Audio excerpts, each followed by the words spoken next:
So today I wanted to make a quick update video about UEVR and the new parts of my PC, because on last night's live stream I had a few questions about, one, why I don't do more modding videos, and the reason being is basically they never looked that great on my old PC. I had a 3080 Ti, an i9 processor, not a good one. It was like, I don't know, from 2018. Games could look good, like Returnal looked pretty good, but it took a hell of a lot of work to get looking good. And sometimes with like games, especially like this one, it can look really good on the social screen. So what you're seeing here isn't necessarily what I'm seeing in the headset. It is today though, which is why I wanted to make this video, because I've basically upgraded the GPU. I've got a 5070 Ti, which I'm seeing is quite popular at the moment. And I think that's because of the price versus the performance you get for that. Plus you get all the NVIDIA DLSS stuff. And there's a lot of games like this one that have a mod that you can add DLSS to it via Nexus mod. Let's talk to this guy and get this bit done. Okay. So that weapon doesn't spawn very well, does it? This one looks wicked though. Nice. God, I mean, this look, honestly, basically now I'm trying to say that I'm going to do more mods on the channel because I can basically make them look good. As a content creator, recording is a struggle on PCs. It is. So yeah, the components are upgraded. I've got a Intel CPU, 14900K, and I shifted all the encoding from OBS over to that because the CPU is never really under that much strain. Follow the signs to the Halpern Hotel evac. Oh! Sweet. I can aim it myself, but yeah, the gun sits above. I don't know if all guns do that. Yeah, see, I can't use the menu properly with this setup. Because basically with UEVR, you can choose how you interact with the D-pad in games. So here, and the crazy thing is I haven't used UEVR for such a long time. I was one of the first people to use UEVR and make a video on it, funny enough, at like this general event we all went to. I forgot so much stuff that I learned. I made a video with Aliens Fireteam showing how people can make a third-person game into a first-person game. I might even have to go and revisit my own video. But here I've got it on left thumb rest and right joystick. And that was for the light. I didn't know how to turn the light on. So now if I rest my thumb here, I then press up, you can't see it.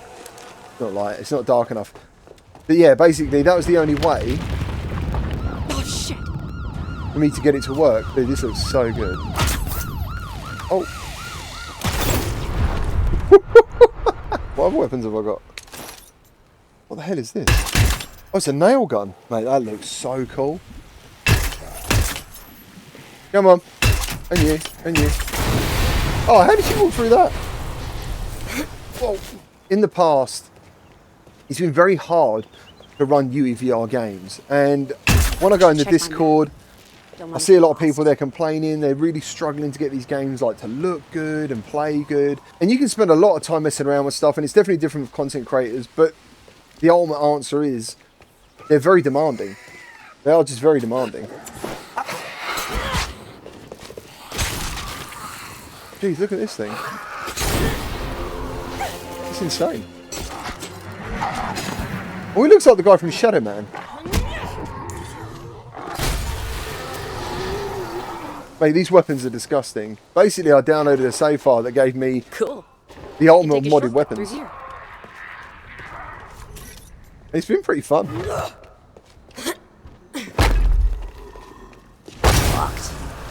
Dude. But yeah, graphically, this is superb. And it feels like a legit VR game. I think hit detection's not always spot on. Not all the time. Mate, that car looks so good. Can I break this glass?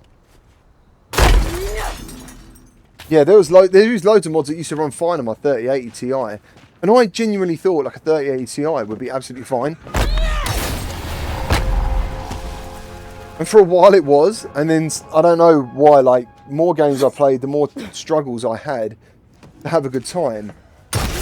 And I found it a little bit annoying, you know, like you're seeing these people make these videos and they're amazing experiences, and then you try it yourself and you're like, why is it not as good for me? And yeah, as I said earlier, like the ultimate reason is, it's all like, these are just really, I mean, this game's not too heavy. to be honest. But if you want a nice like frame rate, really high resolution, I think you do need a good PC. And when people, like I was speaking to my live stream last night, they were basically asking what PC I had. So that's why I wanted to make this video. This is crazy. This is crazy. This looks like Kayak VR. This looks brilliant. You know, and when you watch people play these games, you're like, dude, that looks so good. And then you get in a headset and you're like, well, it doesn't look as good for me. But it actually does look fantastic. And it plays really well. I think a 5070 Ti is like a pretty modest card in the lineup of cards that's out there at the moment. Also, we need to keep in mind that like it's rumoured that Nvidia won't be releasing any GPUs for 2026. And I kind of knew this back in October, which is why I bought all my parts back in October. Apart from the GPU, I was a little bit on the fence about the GPU. I need to do some research, basically. Because memory matters as well with your GPU, how much memory it's got. I just wanted to say the 5070 Ti has really impressed me. Playing games, I don't know if you've seen, you might have noticed on the channel actually, suddenly I'm doing more and more like mods. I did Microsoft Flight Simulator the other day. Playing Star Citizen in VR is absolutely amazing. And even though it's still keyboard and mouse, which is a little bit rubbish, but I've kind of got used to it. But a game like Star Citizen, it looks even better than this, to be honest. Like it just looks absolutely crisp with the 5070 Ti. I would love to be able to grab things. You know, these hands they're just solid. You know, they don't do anything, which is a real shame. But it's just part of the mods. Oh, so many of you. Whoa. I mean, these weapons are like OP. Too OP, really. Is that it? But yeah, in general, it does feel like a VR game. You know, it's like 80% of a VR game. And I think the other reason, like, mods are a big thing. Because flat games tend to be, like, longer. You know, they seem to offer more gameplay. I think, personally. People are looking for hours and hours of gameplay. They're going to get it with these mods. But I think, in general, I just didn't want to feel like I was lying to people on the channel, saying, yeah, this game's great in VR, and yet the experience I'm having I hope the soldiers at the Halpern isn't the experience that I kind of expected. It's like overselling something. I haven't even got this on the highest graphical settings, because I wasn't sure. I've got this on, like, medium, and it looks great. And that feels fantastic. You got the haptics in the controllers. Let me see if I can get my guns up. I really want to try and figure out this menu. Because you need to hold the left D-pad. This is on me. Holding both joysticks. Let me change it to right. Well, I'm holding the D-pad. There we go. Now I can choose different weapons. Got a rifle. Oh shit. Can't two-hand it. The other I'll tell you the reason I changed the D-pad thing. It's because I've got I didn't know until I started playing these mods, but I've got a habit of resting my thumb off the joystick, and dude, it was pissing me off. Like the game kept pausing, thinking I was doing something. I was like, no, I'm not trying to do anything. I just don't understand what's happening. It was to do with the D-pad on the touch controllers. Bro, headshots for the win. Also, I think I got this game free on Epic ages ago, and I bought Cyberpunk ages ago on there as well. Like, I haven't logged into my Epic account for a long time. Can this blow up? Woo! Hey, this is marvellous. Just going to say that I'm going to be doing more mods on the channel. I'm going to be doing more Star Citizen, because I think that's an important thing as well at the moment in VR, where everyone feels like it's failing a bit, and yet you've got the developers of Star Citizen invested in a VR mode, a native VR mode. Boom, there we go. Yeah, so they're invested in a native VR mode for their game, and a lot of people, I think, assume when I showed it, it was a mod, and it wasn't. It was just literally like in the options, you click VR, and you're in. Another thing also to help with games like Star Citizen, which are very demanding, is using virtual desktop. Which is awesome, because then you get to play it wirelessly. But the performance is a lot better with virtual desktop. That was something I learned using my 3080 Ti. Actually, a lot of games I didn't even make videos on because I couldn't record at the same time as playing.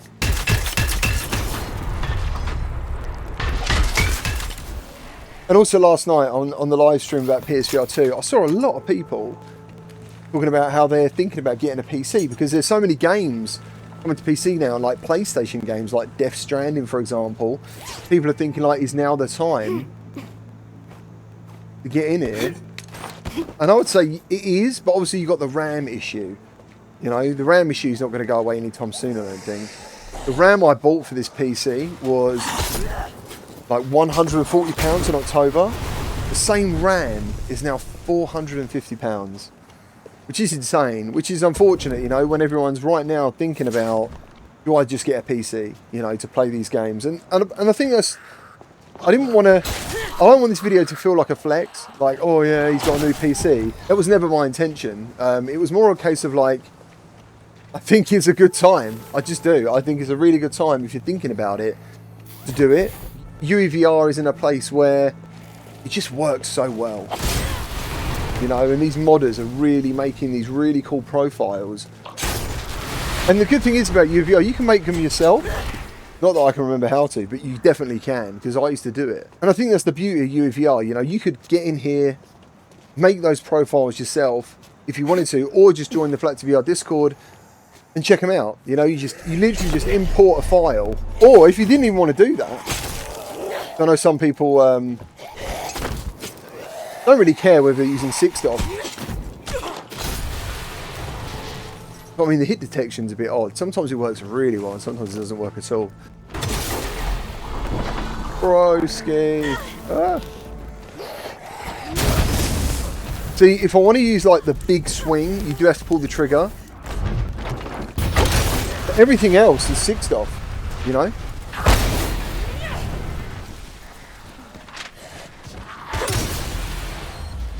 I just think it's amazing. But anyway, that's my thoughts on it, man. Like, I think it's a really good time to check out VR modding in general. I was playing Cyberpunk the other day. That played fantastically. I didn't record anything, but that looked really good. I think PC is going to make a kind of comeback for VR, you know, with all these different mods and how UEVR works, these profiles. Games tend to be cheaper on Steam as well. Then we've got Steam Frame coming out and using wireless VR, and you're going to have the eye tracking encoding. Using Link itself, it uses quite a lot of resources of a PC, and I'm not sure how it's going to work with the Steam Frame, but I've heard that it's quite good. You know, it doesn't really, it's not very system intensive to run. So yeah, that's it, man. I think the future of PCVR and VR modding is in a good place, and I'll see you on the next one.